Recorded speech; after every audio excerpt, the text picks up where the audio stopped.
So today, let's have a quick chat about Saudi Arabia, because once more it appears that the country is establishing a new fashion system rather than what feels like now as old world retail expansion.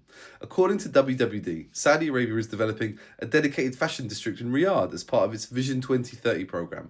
And I've done a video on this in the past. However, for today I wanted to focus a little bit more on the strategic side rather than just simply saying they're opening new stores. So for clarity's sake, this district will not just be about retail. It includes stuff like design studios and manufacturing hubs, sampling routes, showrooms, offices, even cultural and event spaces for potential PR moments.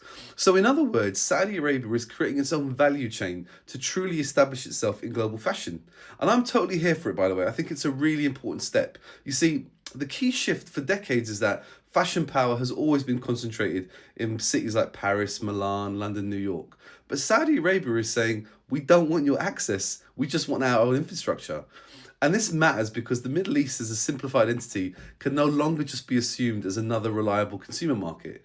Instead, it's becoming a production base, a talent incubator, and even a cultural exporter with events like Riyadh Season, which I'm sure you've seen in some entertainment spaces.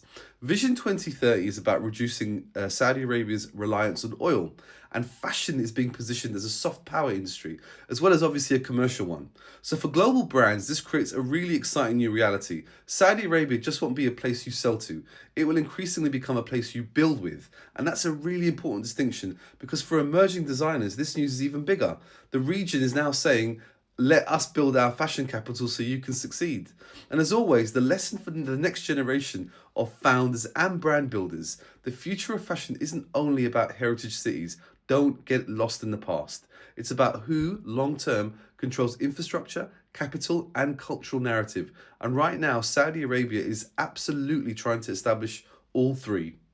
I'm Jalil, and this is how fashion really works.